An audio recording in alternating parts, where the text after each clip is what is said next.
जय हिंद साथियों, स्वागत है आप सभी का एक बार फिर से मैक्स एजुकेशन में। उम्मीद है दोस्तों आप सभी बेहतरीन होंगे और आपकी तैयारी भी बहुत अच्छे से चल रही होगी। यूपी त्रिवर्षीय पेट के लिए आप सभी को पता है कि हिस्ट्री बहुत इंपॉर्टेंट है, क्योंकि हिस्ट्री से आपके 10 क्वेश्चन बनने हैं। तो दोस्तों पिछले वीडियो में हमने हिस्ट्री का पार्ट 1 लिया था, संभावना सीरीज मतलब रिवीजन सीरीज है। आप सभी ने जितना भी पढ़ा उसका हम लोग रिवीजन कर रहे होंगे, ठीक है। और आज इसका दूसरा वीडियो, इसमें भी हम लोग 30 क्वेश्चन करने वाले हैं जो महत्वपूर्ण क्वेश्चन है, और उम्मीद है इन्हीं 60 प्रश्नों में से आपके एग्जाम में क्वेश्चन बनेंगे। और हम लोग एक्सप्लेनेशन के साथ क्वेश्चन को कर रहे हैं, ठीक है। तो चलिए दोस्तों शुरुआत करते हैं आज के पहले क्वेश्चन की। पहला क्वेश्चन आप सभी की स्क्रीन पर दोस्तों ये रहा। राइट आंसर क्या होगा आप सभी को बताना है। पहला क्वेश्चन बहुत ही बेहतरीन है। क्या किस मुगल सेना नायक ने, सेना नायक कहा गया है, किस के साथ शिवाजी के साथ पुरंदर की संधि 1665 की थी।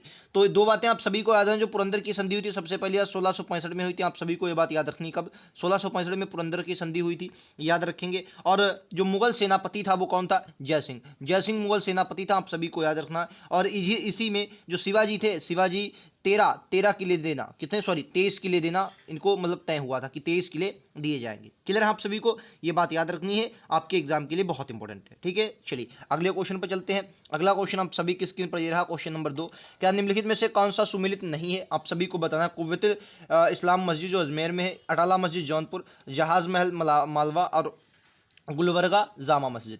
तो राइट आंसर क्या होगा आप सभी को बताना कौन सा सुमेलित नहीं है। तो राइट आंसर क्या होगा आपको याद रखना, ऑप्शन ए, यानी जो कुव्वतुल इस्लाम मस्जिद है वो अजमेर में ना होकर वो कहां पर दोस्तों, ये दिल्ली में है। कहां पर दोस्तों, ये दिल्ली में है, आप सभी को याद रखना दिल्ली में। और जबकि अजमेर में 2.5 दिन का झोंपड़ा बहुत फेमस है। क्या बोलेंगे दोस्तों, 2.5 दिन का झोंपड़ा। क्लियर है आप सभी को, 2.5 दिन का झोंपड़ा। और ये एक मस्जिद है जिसको कुतुबुद्दीन ऐबक ने बनवाया था, ठीक है। याद रखिएगा ऑप्शन ए इस क्वेश्चन का दोस्तों बिल्कुल करेक्ट आंसर होगा। चलिए नेक्स्ट क्वेश्चन पर चलते हैं। अगला क्वेश्चन आप सभी की स्क्रीन पर ये रहा। राइट आंसर क्या होगा, आपको लेखक दिए गए हैं, उनकी रचनाएं दी गई हैं, कूट करके आपको सही कूट करके मिलान करना। राइट आंसर क्या होगा मैं आप सभी को दिखा देता हूं। इस क्वेश्चन का राइट आंसर क्या होगा आप सभी को बताइए। देखिए मैं बात करूं, अगर इन क्वेश्चनों की इंपॉर्टेंट क्वेश्चन है सभी के सभी, जो भी मैं आप सभी के क्वेश्चन रख रहा हूं सामने, और ये बेहतरीन क्वेश्चनों का संकलन आप सभी के सामने रख रहा हूं, ठीक है। चलिए अष्टाध्यायी किसकी रचना है, जो पाणिनि की बहुत फेमस है। अष्टाध्यायी पाणिनि की रचना है, आप सभी को ये बात पता होगी। अष्टाध्यायी किसकी रचना है, तो क्या बोलेंगे, अष्टाध्यायी जो है पाणिनि की रचना है। बहुत इंपॉर्टेंट रचना है, आपके एग्जाम में लगातार पूछी जाने वाली रचनाओं में से एक है, ठीक है। चलिए उसके बाद में अगर बात करूं अगले क्वेश्चन की, तो ये महाभाष्य, ये पतंजलि की कौन सी हो जाएगी दोस्तों, महाभाष्य पतंजलि बहुत फेमस है। पतंजलि की महाभाष्य बहुत फेमस है, एग्जाम में लगातार पूछे जाने वाले सवालों में से एक है पतंजलि की महाभाष्य, ठीक है। निरुक्त की यास्क, यास्क किसकी है, ये निरुक्त की है, आप सभी को याद रखना कौन सी दोस्तों, निरुक्त जो है यास्क की है। और वार्तिक, ये वार्तिक किसकी बची हुई, कात्यायन। क्या बोलेंगे, कात्यायन। ऑप्शन नंबर, इसको इस हिसाब से राइट आंसर क्या होगा, ए का आपने क्या लगाया, ए का चौथा लगाया है, तो ए का चौथा ऑप्शन इसमें दिया, बी का तीसरा है, ठीक है। और साथ ही आप सभी को याद रखना ऑप्शन नंबर ए इस क्वेश्चन का राइट आंसर होगा, ठीक है। चलिए राइट आंसर क्या होगा, ऑप्शन नंबर ए होगा, आप सभी को यह बात याद रखनी है। चलिए नेक्स्ट क्वेश्चन पर दोस्तों चलते हैं। अगला क्वेश्चन आप सभी की स्क्रीन पर ये रहा। राइट आंसर क्या होगा, कह रहा है चंद्रगुप्त मौर्य शासक जो सॉरी मौर्य जो शासक थे बौद्ध धर्म के अनुयायी थे। कौन कौन से मौर्य शासक बौद्ध धर्म के अनुयायी थे, आप सभी को ये बात पता नहीं है। देखिए अगर मैं बात करूं इस क्वेश्चन की, तो राइट आंसर क्या हो जाएगा आप सभी को, देखो चंद्रगुप्त की अगर बात करूं तो चंद्रगुप्त जो मौर्य थे, चंद्रगुप्त मौर्य जो मौर्य वंश के संस्थापक हैं, ये जैन धर्म से संबंधित हैं। आप सभी को याद है किस धर्म से दोस्तों, जैन धर्म से संबंधित है। और इन्होंने संलेखना संधारा प्रथा से अपने प्राण त्यागे थे, जो कई बार आपके एग्जाम में संलेखना संधारा प्रथा जो होती है जैन धर्म में, उस हिसाब से इन्होंने अपने कर्नाटक में जाकर अंतिम दिनों में वहां पर अपने प्राण त्यागे थे। ये क्वेश्चन कई बार एग्जाम में आया है, ठीक है, याद रखेंगे, ठीक है। वहां की इस क्वेश्चन का राइट आंसर विकल्प डी होगा, यानी कि दूसरा और चौथा, यानी कि अशोक और दशरथ जो थे ये किसके, ये बौद्ध धर्म के अनुयायी थे। क्लियर है आप सभी को, दोनों बौद्ध धर्म के अनुयायी थे, याद रखें। और बाकी अशोक के बारे में तो आप सभी को पता होगा, या किसका, ये बौद्ध धर्म के अनुयायी थे, आप सभी को पता होगा। अशोक के शिलालेख लिखा है, गुहालेख लिखा है, गुफाएं लिखवाई, ये सभी क्या है, ये अशोक बौद्ध धर्म के। और साथ ही जो दशरथ हैं ये भी आप सभी को याद रखना है। क्लियर आप सभी को, उम्मीद है ये बात क्लियर होगी। चलिए अगले क्वेश्चन पर चलते हैं। अगला क्वेश्चन आप सभी की स्क्रीन पर दोस्तों ये रहा। राइट आंसर क्या होगा, जरा शतपथ ब्राह्मण संबंधित है, वेरी इंपॉर्टेंट क्वेश्चन है। अगर आपने हमारी कौन सी क्लास देखी है, बहुत बेहतरीन जितनी भी क्लास है मैंने जो वैदिक काल से रिलेटेड क्वेश्चन मैंने करवाए थे, अगर वो क्लास देखी तो ये क्वेश्चन आपको बिल्कुल लट्टू लगेगा, ठीक है। मैंने क्या बोला था, हर एक ग्रंथ है, जैसे ऋग्वेद है, सामवेद है, या यजुर्वेद है, अथर्ववेद है, इनके हर एक वेद के आपके ब्राह्मण ग्रंथ दिए। जैसे शतपथ की बात करें, शतपथ के साथ एक और आता है, शतपथ के साथ एक आता है दोस्तों शतपथ ब्राह्मण होता है। ये कहा ब्राह्मण ग्रंथ है और ये वेद दिए हैं, ठीक है, ये वेद दिए हैं। तो शतपथ की अगर बात करें, शतपथ होता है और एक तैतरी होता है। कौन सा दोस्तों, एक तैतरी होता है। कौन सा दोस्तों, तैतरी। कौन सा दोस्तों, तैतरी, ठीक है, याद रखेंगे तैतरी। ये तैतरी, शतपथ और तैतरी ये दोनों किसे दोस्तों, यजुर्वेद से संबंधित। कौन से, यजुर्वेद है। अच्छा ऋग्वेद की बात करें तो ऐतरेय और कौशितकी, कौन कौन से दोस्तों, ऐतरेय और कौशितकी, बहुत इंपॉर्टेंट है, आपके एग्जाम में लगातार पूछे। ये लेखपाल 2015 का क्वेश्चन है, ये शतपथ और तैतरी आए थे। और ऐतरेय और कौशितकी कौन से दोस्तों, कौशितकी, बहुत फेमस है कौशितकी, ये कहाँ के हैं, ये दोस्तों ऋग्वेद के हैं, ठीक है। अच्छा सामवेद के पंचविश और षड्विश, सामवेद के पंचविश और षड्विश, पंचविश और षड्विश, पंचविश और षड्विश, ठीक है। अथर्ववेद का कौन सा है, एक ही है, गौपथ, ठीक है। बहुत बार एग्जाम में ये आने वाले सवाल हैं, इन पर रट लेना है आपको, आपके एग्जाम में छपेंगे। चलिए नेक्स्ट क्वेश्चन पर चलते हैं। क्वेश्चन नंबर 6 आप सभी की स्क्रीन पर ये रहा।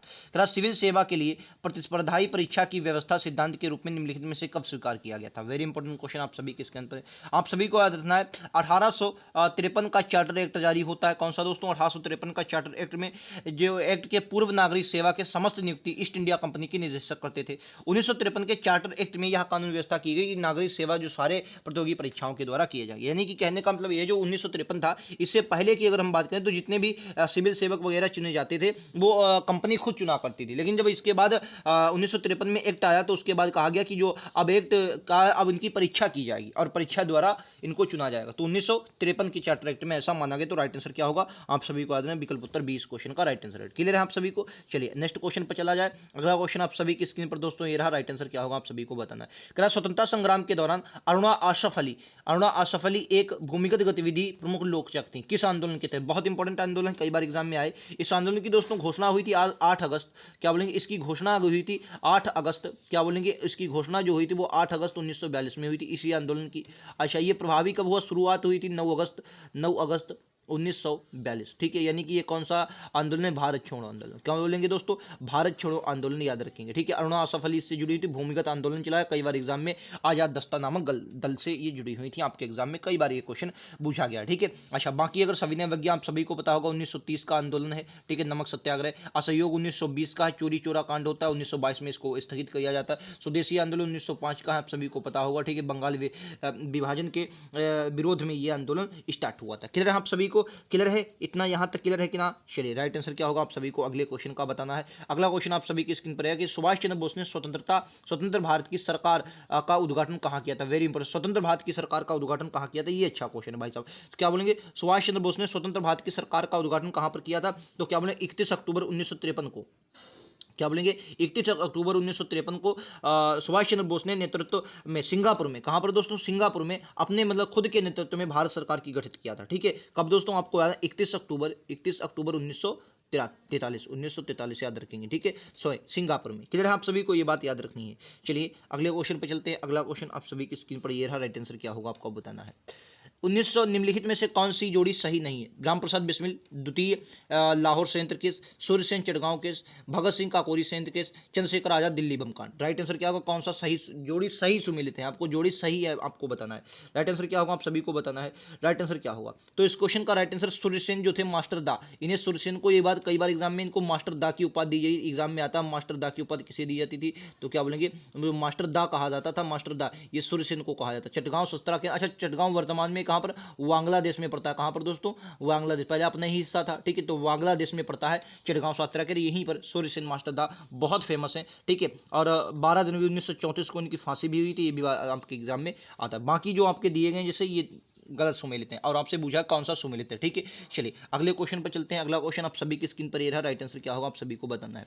कह रहा है भारतीय प्रेस की स्वतंत्रता का प्रणेता किसे कहा जाता है। भारतीय प्रेस की स्वतंत्रता का प्रणेता, यानी कि कई बार एग्जाम में ये भी आता है कि भारतीय प्रेस का मुक्तिदाता किसे कहा जाता है, ये भी क्वेश्चन कई बार एग्जाम में आया, ठीक है। तो आप सभी को याद है गवर्नर जनरल थे मेटकाफ ने भारतीय जो प्रेस प्रति के उदार दृष्टिकोण अपनाया और 1923 में कुत्सित अधिनियम को रद्द कर दिया। तो 1923 में चार्ल्स मेटकाफ को मुक्तिदाता कहा जाता है, स्वतंत्रता के प्रेरणा कर लो या मुक्तिदाता कर लो, ठीक है, चार्ल्स मेटकाफ को माना जाता है। आप सभी को एग्जाम में ये बात याद रखनी है, ठीक है। अच्छा क्लियर है आप सभी को।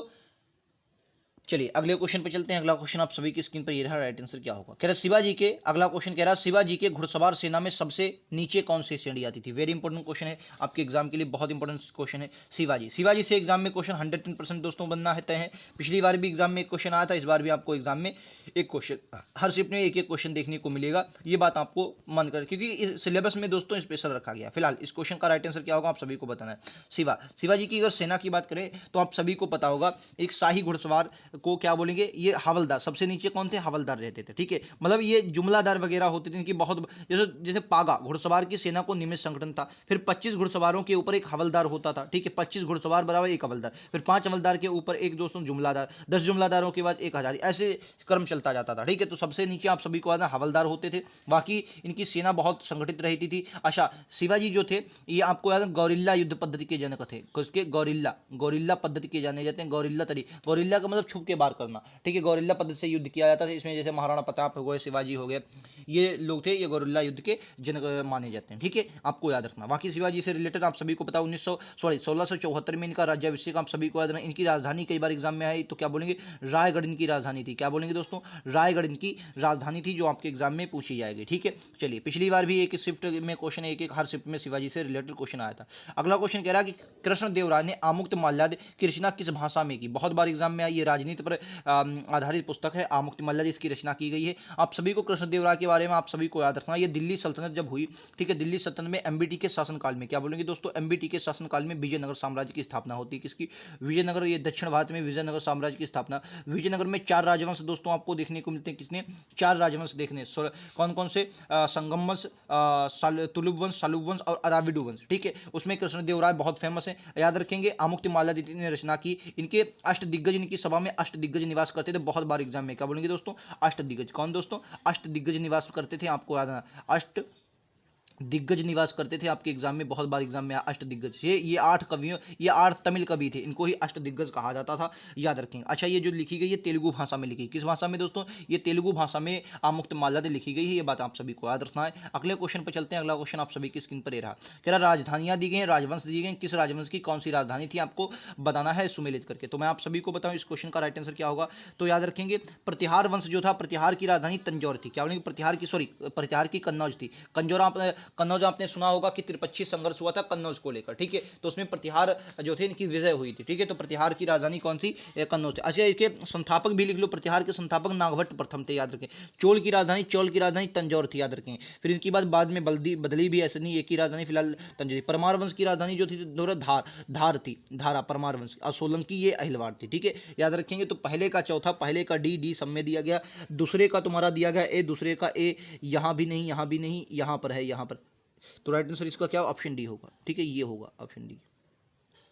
ठीक है, ये बात उम्मीद है क्लियर होगी। चलिए अगले क्वेश्चन पर हम लोग चलते हैं। अगला क्वेश्चन आप सभी की स्क्रीन पर ये रहा, क्या निम्नलिखित में से अभिलेखों में से किसमें चंद्रगुप्त मौर्य और अशोक दोनों के नाम का उल्लेख मिलता है। चंद्रगुप्त मौर्य और अशोक दोनों के नाम का उल्लेख मिलता है। शहबाजगढ़ी बहुत इंपॉर्टेंट है, क्योंकि यहाँ पर खरोष्टी लिपि का आपको अगर बुझाया कि अशोक के ज़्यादातर शिलालेख किस लिए अभिलेख, जो अशोक के शिलालेख हैं, शिलालेख या अभिलेख जो किस लिपि में लिखे गए, तो लिपि अगर बूझी जाए तो क्या सी लिपि बोलेंगे, ब्राह्मी लिपि। कौन सी दोस्तों, ब्राह्मी लिपि में लिखे गए। ठीक है, लेकिन जो शहबाजगढ़ी और मानसेरा, ये जो पाकिस्तान के हैं, ये खरोष्टी लिपि में लिखे गए। किसमें दोस्तों, ये खरोष्टी लिपि में लिखे गए। आप सभी को किसमें, खरोष्टी लिपि में लिखे गए हैं। ठीक है, अच्छा, राइट आंसर इस क्वेश्चन का क्या होगा, विकल्प उत्तर जी, स्कंदगुप्त का जूनागढ़ अभिलेख जो है, स्कंदगुप्त का जूनागढ़ अभिलेख, इसमें क्या मिलता है, चंद्रगुप्त और अशोक का दोनों का नाम मिलता है। ठीक है, अच्छा, मास्की ये कर्नाटक का है, बहुत बार एग्जाम में सीधा छपा है मास्की, क्योंकि यहाँ पर क्या है, मास्की में वैसे ज्यादातर अभिलेखों में जो अशोक है इनका नाम देवनाम प्रिय मिलता है, लेकिन इसमें मास्की, गुर्जरा, उदयगोलम और नेक्टूर, ये 4 अभिलेख, फिर से सुनिए, मास्की,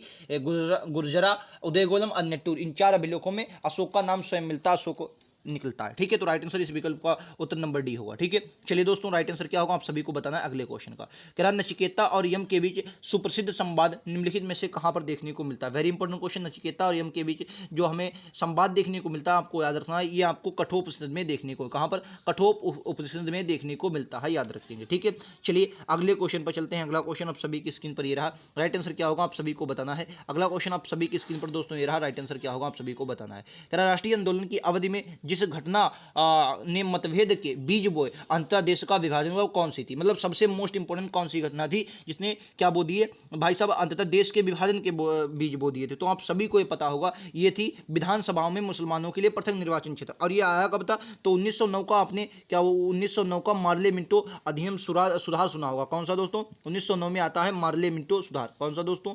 मार्ले मिंटो सुधार आता है। कब? 1909 में। 1909 में मार्ले मिंटो सुधार आता है, ठीक है। अच्छा, 1906 में किसकी अध्यक्षता हुई? 1906 में मुस्लिम लीग की स्थापना हो गई, और 1906 में जब मुस्लिम लीग की आधार तो उन्होंने पृथक निर्वाचन मांगा, तो उनकी मांग को 1909 के अधिनियम में स्वीकार कर लिया गया। और यही क्या हुई, विधानसभा में जो मुसलमानों का पृथक निर्वाचन क्षेत्र का और स्थानों का जो आरक्षण था, वही आगे जाकर विभाजन का मुख्य कारण बना, ठीक है। बहुत से लोग इसमें बंगाली विभाजन लगा रहे हैं। देखो, बंगाली विभाजन जो था, ये दोनों पार्टियों की सहमति से नहीं हुआ था। हालांकि इसमें अंग्रेजों ने अपने स्वयं किया था, ठीक है। अगर बंगाल विभाजन 1905 की बात करते हैं, तो ये अंग्रेजों ने स्वयं, जैसे करजन ने स्वयं किया था, उसमें किसी की भी राय नहीं थी, बल्कि दोनों तरफ से इसका विरोध किया गया, ठीक है। और जो इसमें अगर बात करेंगे विभाजन का कारण क्या रहा, तो विधानसभा में मुसलमानों के लिए पृथक निर्वाचन क्षेत्र, ये विभाजन का मुख्य कारण था। आप सभी को ये बात याद रखनी है, ठीक है। चलिए दोस्तों, अगले क्वेश्चन पर चलते हैं। अगला क्वेश्चन आप सभी की स्क्रीन पर ये रहा। राइट आंसर क्या होगा? कि निम्नलिखित में से भारत छोड़ो आंदोलन में प्रारंभ करने से पूर्व दिन महात्मा गांधी ने क्या क्या किया था? आप सभी को बताना है। कि रहा है महात्मा भारत छोड़ो आंदोलन प्रारंभ करने से पूर्व दिन महात्मा गांधी ने सरकारी कर्मचारियों को त्यागपत्र देने को कहा, सैनिकों को अपने पद छोड़ने को कहा, राजसी रियासतों के राजाओं को अपनी जनता के प्रभुत्व स्वीकार करने को कहा। क्या कहा था? तो आप सभी को इस क्वेश्चन का राइट आंसर याद रखना है, केवल तीसरा। क्या बोलेंगे? केवल तीसरा। यानी कि क्या कहा था? केवल तीसरा। सरकारी कर्मचारियों को त्यागपत्र देने को कहा, ऐसा कुछ नहीं उन्होंने कहा था, ठीक है। उन्होंने मतलब क्या, पूरी बात सुनिए। भारत छोड़ो आंदोलन जो प्रारंभ हुआ दोस्तों, तो उन्होंने क्या कहा था कि अपने भाषण में विभिन्न वर्गों को साफ साफ निर्देश दिए कि सरकारी कर्मचारी नौकरी ना छोड़ें, लेकिन वो कांग्रेस के प्रति का निष्ठा अपनी बनाए रखें। ऐसा नहीं कि नौकरी छोड़ दें, लेकिन हाँ, निष्ठा अपनी बनाए रखें। जो कांग्रेस है उसके प्रति निष्ठा बनाए रखें। और जो सैनिक है वो अपने देशवासियों, उन्होंने सैनिकों को पद छोड़ने के लिए नहीं कहा, बल्कि कहा जो सैनिक हैं वो अपने देशवासियों पर गोली ना चलाएं। क्या बोलेंगे दोस्तों? अपने देशवासियों पर गोली ना चलाएं, ये बात उन्होंने कही थी, गोली ना चलाएं। और राजा जो महाराजा होंगे वो भारतीय जनता की प्रभुता स्वीकार कर लें, ठीक है। और उनकी रियासत में उनके आम जनता को राष्ट्र की अंग घोषित कर दें, ये बात उनकी कही। तो राइट आंसर क्या होगा? तीसरा इस बात का, सिर्फ जो ऑप्शन नंबर सी होगा, ठीक है। राजसी रियासतों के राजाओं को अपनी जनता की संप्रभुता स्वीकार करने को कहा, ठीक है। तो राइट आंसर विकल्प उत्तर सी होगा। चलिए नेक्स्ट क्वेश्चन आप सभी की स्क्रीन पर ये रहा। कि रहा मोतीलाल नेहरू और सियादास ने द्वारा 1923 में गठित पार्टी का नाम क्या था? आप सभी को पता होगा, गदर पार्टी मैंने आपको कही बताई है। 1913 में इसका गठन हुआ था। लाला हरदयाल कौन जाने जाते हैं इसमें? लाला हरदयाल जाने थे, ठीक है। स्वराज पार्टी का गठन कब हुआ था? तो आप सभी को पता होगा 1923 में इसका गठन हुआ था, स्वराज पार्टी का, ठीक है। आप सभी को ये बात याद रखनी है, जो आपके लिए बहुत इंपॉर्टेंट हो जाएगी। चलिए अगले क्वेश्चन पर चलते हैं। अगला क्वेश्चन आप सभी की स्क्रीन पर ये रहा। राइट आंसर क्या होगा? कि रहा 1904 में क्रांतिकारी संगठन अभिनव भारत संगठित किया गया। अभिनव भारत की अगर संगठन की बात करें, किसने किया, तो क्या बोले? अभिनव भारत वीडी सावरकर। क्या बोलेंगे? विनोद दामोदर इनको कहा जाता है, वीडी सावरकर। आपको याद रखना, वीडी सावरकर, ठीक है। याद रखें इन्हें विनोद दामोदर भी कहा जाता है, याद रखें वीडी सावरकर, ठीक है। क्या बोलेंगे दोस्तों? वीडी सावरकर। क्लियर है आप सभी को? अच्छा, कहाँ किया? 1904 में अभिनव भारत का शुरुआत की। और कहाँ की थी? बिल्कुल, और मित्र मेला भी इन्होंने लगाया था। राइट आंसर कहाँ पर? महाराष्ट्र में, 1904। क्लियर है आपको? ऑप्शन नंबर डी इस क्वेश्चन का राइट आंसर होगा। चलिए नेक्स्ट क्वेश्चन। अगला क्वेश्चन दोस्तों क्या रहा है कि निम्नलिखित में से किसने भारतीय संघ तथा राष्ट्रीय सम्मेलन दोनों की स्थापना की थी? वेरी इंपॉर्टेंट क्वेश्चन है, आप सभी को यह बात याद रखनी है। राइट आंसर क्या हो जाएगा? तो क्या बोलेंगे? इंडियन एसोसिएशन का गठन भी किया था किन्होंने? तो राइट आंसर विकल्प उत्तर ए, सुरेंद्र नाथ बनर्जी तथा आनंद मोहन बोस। देखिए क्या हुआ, 1976 में बंगाल के युवा राष्ट्रवादी जो नेता थे सुरेंद्र नाथ बनर्जी और आनंद मोहन बोस के नेतृत्व में इंडियन एसोसिएशन का गठन हुआ। किसका दोस्तों? इंडियन एसोसिएशन का गठन होता है। किसका दोस्तों? इंडियन एसोसिएशन का गठन होता है। आप सभी को याद रखना, इंडियन एसोसिएशन का गठन होता है, ठीक है। और 1983 में इंडियन एसोसिएशन ने अखिल भारतीय राष्ट्रीय सम्मेलन का आयोजन भी किया था। और 1985 में इसका दूसरा सम्मेलन हुआ, और बाद में ये क्या हुई? बाद में कांग्रेस में इसका विलय हो गया था। आप सभी को ये बात पता होगी, ठीक है। राइट आंसर क्या होगा? विकल्प उत्तर ये होगा। नेक्स्ट क्वेश्चन आप सभी की स्क्रीन पर दोस्तों ये रहा। राइट आंसर क्या होगा? अगला क्वेश्चन क्या है? शिवाजी जी के समय सरे नौबत का पद संबंधित था। Very important question. जैसे एक क्वेश्चन बहुत बार एग्जाम में आया, सुमंत कौन थे? ये भी क्वेश्चन बनता है कि शिवाजी के काल में जो सुमंत थे, मैं अभी आपको लिखवाता हूं, जो सुमंत थे वो कौन थे? आप सभी को बताना है शिवाजी के काल में। तो राइट आंसर क्या होगा? आप सभी को बताना है। तो क्या बोले? सुमंत कौन थे ये भी बताना। सुमंत कौन थे, ठीक है। अच्छा, क्या बोलेंगे? शिवाजी के सरनौबत का पद संबंधित। तो सरनौबत जो था वो सैन्य विभाग से संबंधित। क्या बोलेंगे? सैन्य विभाग। देखो आपने अभी क्या देखा, कृष्णदेवराय में मैंने क्या देखा? अष्टदिग्गज। चलिए मैं आप सभी को बता देता हूं एक बात। देखिए आप चंद्रगुप्त सेकंड देखेंगे, चंद्रगुप्त विक्रमादित्य, मैं विक्रमादित्य लिखता हूं, विक्रमादित्य। क्या बोलेंगे दोस्तों? विक्रमादित्य आप देखते हैं। विक्रमादित्य के बाद आपके शासनकाल में आ जाते हैं ये कौन से दोस्तों?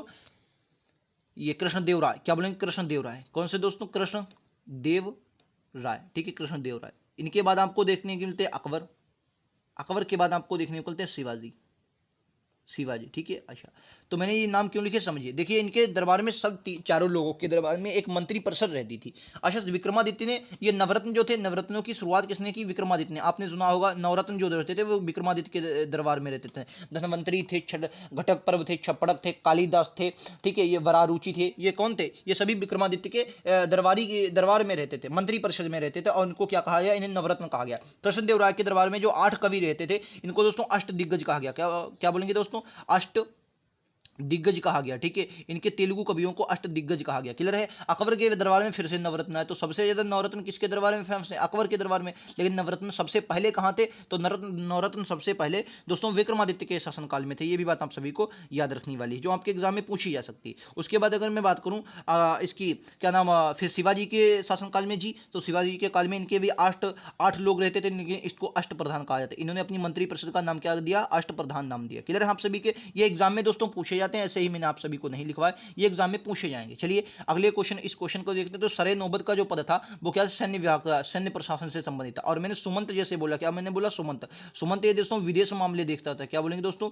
विदेश मामले देखता था, विदेश मामले विदेश मामले कौन देखता था दोस्तों, ये सुमंत देखा करते थे, ठीक है। जैसे पेशवा थे, आमात्य थे, मंत्री थे, सचिव थे, ये सभी अपने अपने कार्य देखते थे। क्लियर है आप सभी को। चलिए अगले क्वेश्चन पर चला जाए। अगला क्वेश्चन आप सभी की स्क्रीन पर रहा दोस्तों। ये कुछ आपको एक लिस्ट दी गई है, उसके बाद आपको ऑप्शन दिए गए। फिलहाल में इसका राइट आंसर क्या होगा मैं आप सभी को बता दें। जैसे निजामुद्दीन औलिया की अगर बात की जाए, निजामुद्दीन औलिया ये कौन थे, तो निजामुद्दीन औलिया के बारे में उम्मीद है आप सभी को पता होगा, ये अमीर खुसरो के आध्यात्मिक गुरु थे। किसको, तो ए के साथ दोस्तों सी हो जाएगा। सी आपको कहां पर दिया गया, आपको दिख रहा होगा, ए के साथ सी होगा। वाजिद अंसारी, जो वाजिद अंसारी थे, ये रोशनिया ऑर्डर के संस्थापक थे। कहां पर, ऑप्शन नंबर डी में रोशनिया ऑर्डर दिया गया। Right answer option number D होगा। शाह मोहम्मद गाउस जो थे, ये दोस्तों तानसेन के आध्यात्मिक गुरु थे। राइट आंसर क्या होगा, इसका ए के साथ जाएगा। और नूरुद्दीन गुरानी, ये कश्मीर के ऋषि ऑर्डर के स्थापक थे। तो राइट आंसर क्या होगा, बी हो जाएगा। उम्मीद है ये बात आप सभी को क्लियर होगी। यानी निजामुद्दीन औलिया ये किसके, अमीर खुसरो के गुरु हो जाएंगे, और वाजिद अंसारी जो हो जाएंगे या रोशनी ऑर्डर, मोहम्मद शाह गाउस जो है तानसेन के आध्यात्मिक गुरु, ठीक है। चलिए नेक्स्ट क्वेश्चन पे चलते हैं। अगला क्वेश्चन कह रहा कदम्ब राजाओं की राजधानी क्या थी। राजधानी से आपके एग्जाम में लगातार क्वेश्चन बनते हैं दोस्तों।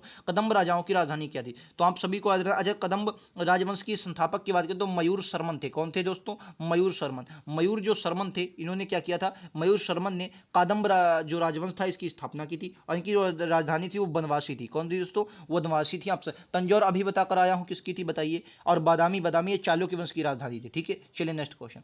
अगला कह रहा है कि मकदूनिया के में अशोक का समकालीन राजा कौन था। ये क्वेश्चन लगातार एग्जाम में पूछा जाता है। मकदूनिया में जो अशोक का समकालीन शासक था वो कौन था, क्योंकि यहाँ से एक आदमी आया था, मतलब इसे पत्रा व्यवहार हुआ, तो राइट आंसर विकल्प उत्तर बी होगा, ठीक है। एंटियोन गोंटास था। क्या बोलेंगे, एंटियोन गोंटास, तो ऑप्शन नंबर 20 क्वेश्चन का राइट आंसर होगा, ठीक है। नेक्स्ट क्वेश्चन आप सभी की स्क्रीन पर ये रहा। राइट आंसर क्या होगा, निम्नलिखित में से मनुस्मृति का टीका कौन सा था। वेरी इंपॉर्टेंट क्वेश्चन है, मनुस्मृति का टीकाकार कौन था, वेरी इंपॉर्टेंट क्वेश्चन। तो आप सभी को आज मनुस्मृति प्रसिद्ध टीकाकार है, ठीक है। तो राइट आंसर क्या होगा, बिल्कुल सही, ऑप्शन नंबर डी मेघातिथि। कौन हो जाएंगे दोस्तों, मेघातिथि हो जाएंगे। ऑप्शन डी होगा राइट आंसर, मेघातिथि हो जाएंगे, ऑप्शन डी। क्लियर है आप सभी को।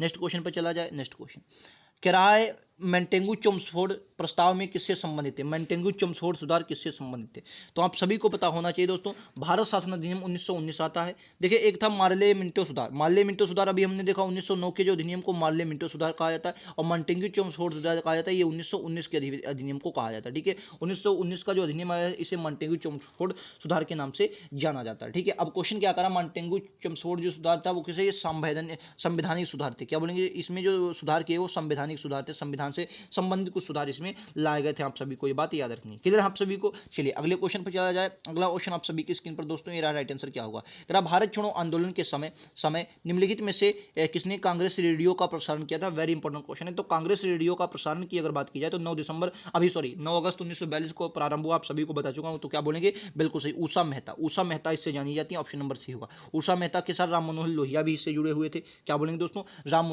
मनोहर लोहिया। और असफ अली भूमिगत आंदोलन। क्या बोलेंगे दोस्तों, इन्होंने क्या किया, भूमिगत आंदोलन चला। अभी मैंने अभी पिछले क्वेश्चन में करवाया, क्या बोलेंगे, भूमिगत आंदोलन इन्होंने करवाया। उम्मीद है दोस्तों जितने भी क्वेश्चन करवाऊंगा इस वीडियो में, 30 क्वेश्चन और पार्ट 1 जो हमने किया था हिस्ट्री का संभावना सीरीज की पूरी अलग प्लेलिस्ट बना दी जाएगी दोस्तों, उसको देखें। और मैं आप सभी को एक बात और भी बता देता हूं, अगर आपको इकोनॉमिक्स से दोस्तों डर लग रहा हो तो इकोनॉमिक्स की पूरी प्लेलिस्ट मात्र 6 से 7 वीडियो की प्लेलिस्ट दी गई, कमेंट बॉक्स में जाएंगे वहां से आपको मिल जाएगा। और इतना सरल तरीके से समझाया है कि आपका कोई भी क्वेश्चन वहां से गलत नहीं होगा। ठीक है, चलिए कह रहा किसके सुझाव पर भारतीयों को साइमन कमीशन से बाहर रखा गया। पिछली बार सेकंड शिफ्ट का क्वेश्चन है कि साइमन कमीशन भारत कब आया। तो साइमन कमीशन का अगर गठन की बात करें 1927 में साइमन कमीशन का गठन होता है, लेकिन ये भारत 1928 आया था। क्या बोलेंगे, 1928 में भारत आया था। ये सेकंड शिफ्ट में क्वेश्चन पूछा गया यूपी ट्रिपल सी पेट के एग्जाम में। ठीक है, सेकंड शिफ्ट में ये क्वेश्चन आया था। तो राइट आंसर क्या होगा, आप सभी को याद रखना है, इसे वैध कमीशन, अच्छा स्वायत्त कमीशन, साइमन कमीशन, स्वायत्त कमीशन या व्हाइट मैन कमीशन भी कहा जाता है, आप सभी को याद रखना। और उस वक्त वायसराय कौन था, Lord Irwin. Lord Irwin governor general था, उसी के शासनकाल में ये सब हुआ था। क्या बोलेंगे, इरविन के शासनकाल में। किसके समय में दोस्तों, आप सभी को याद है, इरविन के शासनकाल में ये सब हुआ था। राइट आंसर विकल्प उत्तर डी होगा। ठीक है, नेक्स्ट क्वेश्चन अगला, क्या निम्नलिखित में से किसने प्रसिद्ध चटगांव शास्त्रागार धाबे का आयोजित किया था। अभी मैंने क्या बोला, अभी बोला था। क्या बोलूंगा, जो मास्टर दाते हैं आप सभी को याद है, यह कांड हुआ। अच्छा, यह कांड बहुत बार एग्जाम में कब आया, तो क्या बोलेंगे 18 अप्रैल 1930। कब का कांड है, 18 अप्रैल। और 1934 में इनको फांसी दी गई थी। 18 अप्रैल 1930 की घटना है, 18 अप्रैल 1930 की घटना है। सूर्यसेन, इनको मास्टर दा भी कहा जाता था। क्या बोलेंगे, इनकी जो उपाधि थी मास्टर दा भी कहा जाता था, आपको सभी को याद रखना, मास्टर दा भी कहा जाता था। क्लियर है आप सभी को। चलिए जाए अगला क्वेश्चन पर। चलिए अगला क्वेश्चन आप सभी की स्क्रीन पर ये रहा, राइट आंसर क्या होगा। आज का अंतिम प्रश्न दोस्तों, ये अधिवेशन आपको दिए गए, इनमें से कौन सा सुमिलित नहीं आप सभी को बताना है। ठीक है, ठीक है दोस्तों, कौन सा सुमिलित नहीं आप सभी को बताना है। कह रहा है ये तो शुरू वाले ही अधिवेशन है, शुरुआत में जो हुई। राइट आंसर क्या होगा, ऑप्शन नंबर डी, यानी कि क्या बोलेंगे, ऑप्शन नंबर डी, यानी कि जो 1887 का मद्रास हुआ, आप सभी को पता होगा 1887 का मद्रास, इसमें कौन, बदरुद्दीन बदरुद्दीन तैयब जी जो थे पहले अध्यक्ष बने थे, पहले मुस्लिम अध्यक्ष थे, आप सभी को पता हो। 1988 में ये इलाहाबाद में हुआ, जॉर्ज यूले, इसका कौन था, यूले, पहला अंग्रेज अधिकारी यूले, जॉर्ज यूले इसका था। ठीक है, और 1990 में, सॉरी 1890 में कलकत्ता में आप सभी को पता होगा फिरोज शाह मेहता, 1890 फिरोज शाह मेहता, कौन दोस्तों, फिरोज शाह मेहता। इसलिए अच्छा 1892 में कौन, ये इलाहाबाद में, मुंबई नहीं, ये इलाहाबाद में हुआ था। 1892 में कहा, इलाहाबाद। ठीक है, इलाहाबाद में हुआ था, आप सभी को याद रखना। और इसके अध्यक्ष WC बनर्जी, क्या बोलेंगे, WC बनर्जी हुए थे। क्लियर है आप सभी को, WC बनर्जी इसके अध्यक्ष थे। राइट आंसर विकल्प उत्तर डी है। उम्मीद है दोस्तों आप सभी को क्वेश्चन पसंद आए होंगे, बेहतरीन क्वेश्चन थे। हिस्ट्री के ऐसे ही क्वेश्चन आपके एग्जाम में पूछे जाएंगे। इस वीडियो में हमने दोस्तों 30 क्वेश्चन किए और 30 क्वेश्चन पार्ट 1 में किए, तो उसको भी आप देखें, पार्ट 1 को आप भी जरूर देखें जो आपके लिए इंपॉर्टेंट है। वहाँ भी हमने 30 क्वेश्चन किए थे, कुल मिलाकर हमने 60 क्वेश्चन किए हैं। और उम्मीद है दोस्तों इससे बाहर कोई भी क्वेश्चन आपका नहीं जाएगा, कोई भी क्वेश्चन बनेगा तो इन्हीं वीडियो से आपको देखने को मिलेगा। कल हमारा क्वेश्चन जो होंगे, हम लोग उम्मीद है पॉलिटी के क्वेश्चन करेंगे जो आपके लिए बहुत बेहतरीन होने वाला है। ठीक है, पॉलिटी पर हम लोग नजर मारेंगे जो आपके एग्जाम के लिए बहुत बेहतरीन होंगे। चलिए मिलते हैं अगले वीडियो में, और प्लेलिस्ट नीचे दी गई है, जाकर अपना और भी तैयारी मजबूत करें तो उन प्लेलिस्ट को जरूर देखें। मिलते हैं अगले वीडियो में, आज के लिए इतना ही। जय हिंद, जय भारत, थैंक यू दोस्तों।